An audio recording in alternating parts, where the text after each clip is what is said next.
British Patriot নামের একজন Facebooker নাকি এক্স হ্যান্ডেলের তো তার একটা পোস্ট এই যে ফেসবুকে আমি দেখলাম, খুব ইন্টারেস্টিং একটা পোস্ট, দ্য ব্রিটিশ প্যাট্রিয়ট। তো এখন এই ব্রিটিশ প্যাট্রিয়ট কী লিখছে সেটা খুবই গুরুত্বপূর্ণ এবং আমার মনে হয় সকল মানুষের এই জিনিসগুলো জানা দরকার। এবং এর মধ্যেই রহিয়াছে অনন্ত রহস্য এবং একটা দুর্দান্ত আর্গুমেন্ট, যে আর্গুমেন্ট বেসিক্যালি মুসলমানরা ইউজ করে এবং এই আর্গুমেন্টের মধ্য দিয়ে তাদেরকে চেনাও যায়।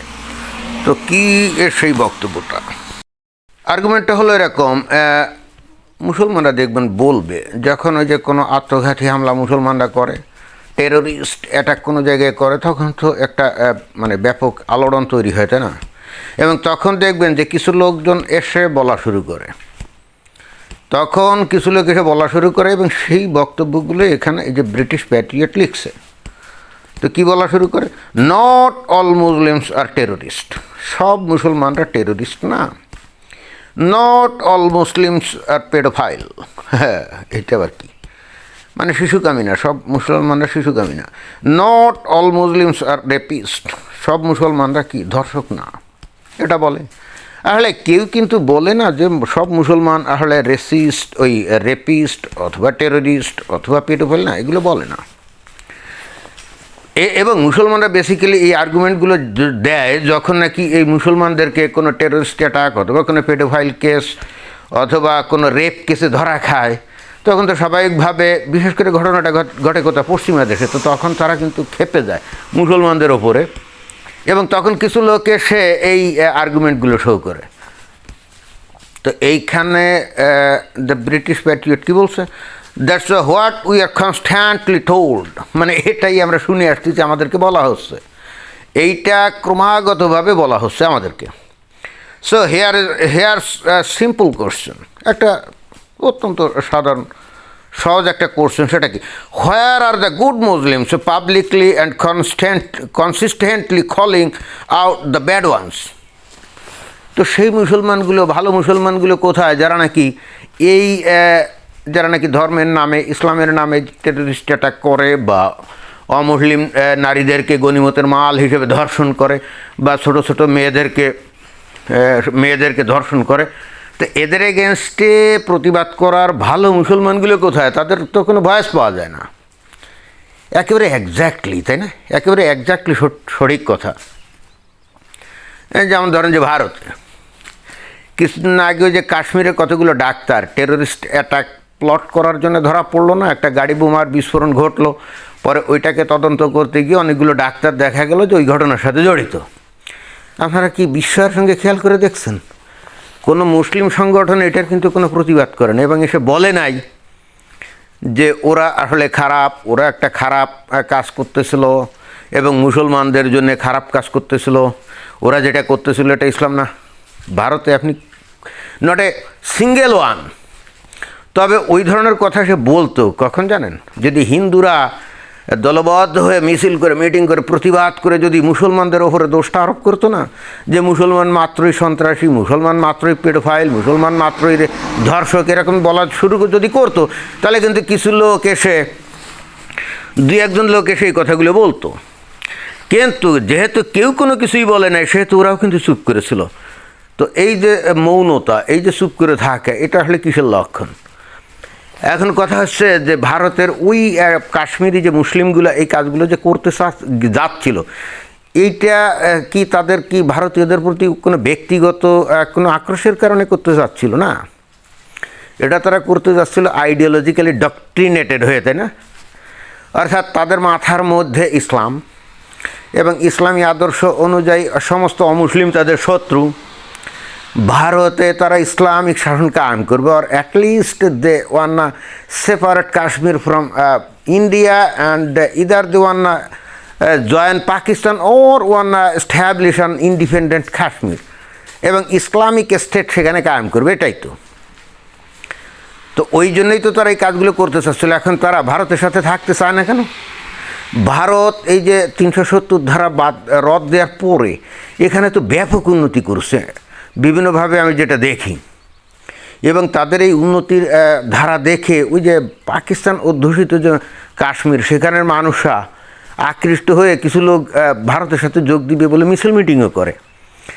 যে পাকিস্তানের মধ্যে থেকে হতদরিদ্র হয়ে গেছে কাশ্মীরিরা, এবং তারা যখন এই যে ভারত অধিকৃত কাশ্মীরের লোকজন যে জাকজৌলুস দেখে, জীবনযাত্রা দেখে যে সেখানে ইলেকট্রিসিটি যায় না, আর পাকিস্তানের কাশ্মীরে ইলেকট্রিসিটি আসেই না, তো এটা তো দূর থেকে ওরা দেখে, রাতের বেলায় দেখে না, যখন আলো ঝলমল করে, তো স্বাভাবিকভাবে তারা ভারতের মানে সাথে যোগ দিতেছে, এরকম কিছু আছে। চিন্তা করে দেখেন, পাকিস্তানের মধ্যকার কাশ্মীরি মুসলমানরা ভারতের সাথে যোগ দিতে চায়, হ্যারাজ ভারত হাজার হাজার কোটি টাকা কাশ্মীরে এখানে ইনভেস্টমেন্ট করে কাশ্মীরি মুসলমানদের জীবনমান উন্নয়ন করছে, ওরা প্রতিদানে আত্মঘাতী হামলা চালাতে চায়, বোমা হামলা চালাতে চায় ভারতের এগেনস্টে। কি বুঝলেন? এই কাজটা কেন করে? এটা কি আসলে কোনো পার্সোনাল ক্রাইম নাকি? এটা কি পার্সোনালি কোনো আক্রোশ নাকি? না, এটা কোনো পার্সোনাল ক্রাইম না। এটাকে আপনি পার্সোনাল ক্রাইম বলে যদি আখ্যায়িত করেন, তাহলে আপনি সমস্যার মূলে আপনি যেতে পারলেন না। এটা মোটেও কোনো পার্সোনাল ক্রাইম না। এটা হলো they are very much motivated by their Islamic ideology. And what's that ideology? That they don't না live together with Hindu people, non Muslim people, মুশরিকিনস, রাইট? কারণ তারা বিশ্বাস করে যে ওই পরকালে যখন ওই যে কিয়ামতের মাঠে বিচার হবে, আল্লাহ জিজ্ঞেস করবে, কী রে তোরা হিন্দু মুশরিকদের সাথে বাস করলি কেন? তখন তো তারা উত্তর দিতে পারবে না।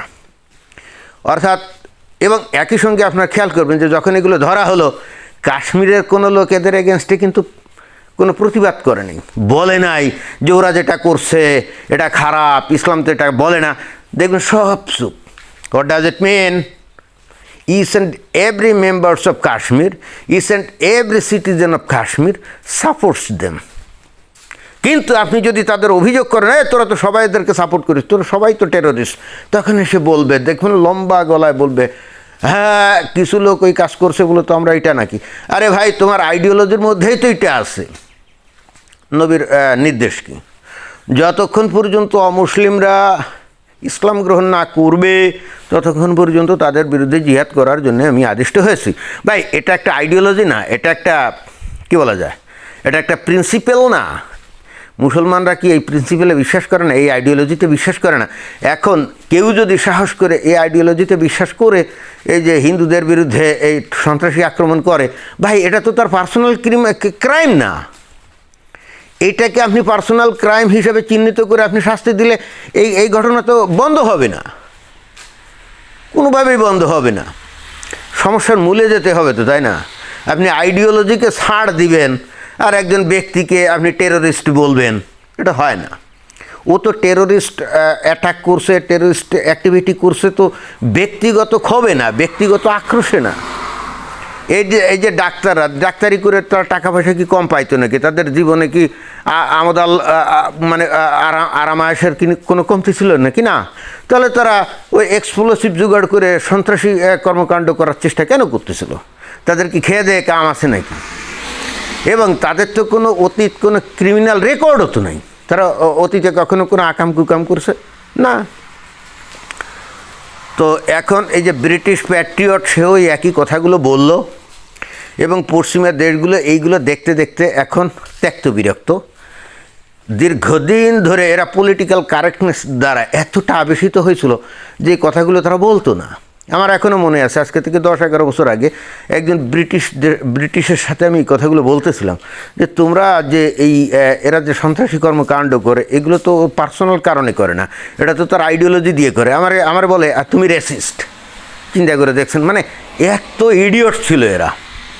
এখন ঘা খাইতে খাইতে খাইতে খাইতে এখন চোখ হয়তো ফুটছে, কিন্তু এটা কি টু লেট হয়ে গেল কিনা কে জানে।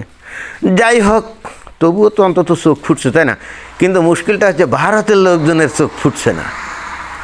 ভারতের লোকজন কিন্তু ঘুমায় আছে। ওরা বাংলা মাল খায়, মাতলামি করে আর ঘুমায় আছে। আর ওই মমতা দিদি মাঝে মাঝে কিছু ভাতা টাতা দেয়, ব্যাস ওরে বাবা মমতা দিদি ইন্দাবাদ, তাই না? এটা অন্তত পশ্চিমবাংলার কথা। বাট অন্যান্য জায়গায় আবার একটু ভিন্ন, হালকা। কিন্তু তারপরে মানে ওভারঅল হিন্দুরা যে আসলে খুব সচেতন তা মনে হয় না।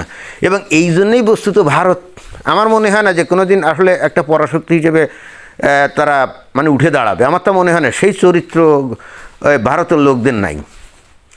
এত ডিভিশন তাদের মধ্যে, এত ডিভিশন, এখনও ওরা বর্ণপ্রথাটা উচ্ছেদ করতে পারলো না। এখনও সেই দলিত সম্প্রদায়, নিম্নবর্ণ এখনও ভয়ঙ্কর রূপে প্রকট। ওই নন বেঙ্গল অঞ্চলে তো এগুলো মারাত্মক প্রকট। ওই পশ্চিমবাংলায় কিছুটা চলে গেছে, দীর্ঘদিন ধরে বামপন্থীরা ক্ষমতায় ছিল, তো তারা দেশের উন্নতি যদিও না করতে পারে অন্তত এই জিনিসটা রোধ করতে পারছে। অর্থাৎ বর্ণপ্রথা হ্যাঁ নামে হয়তো আছে কিন্তু কামে অনেকটাই কম, এটা সঠিক কথা। বাট নন বেঙ্গলি অঞ্চলে এটি এখনও মারাত্মক প্রকট আকারে আছে। আর এই ধরনের মানে বর্ণবাদের ভিত্তিতে বিভক্ত সমাজ ভবিষ্যতে উন্নত দেশ হয়ে দাঁড়াবে, এটা হলো ইডিয়টের স্বপ্ন, মূর্খের স্বপ্ন। ধন্যবাদ।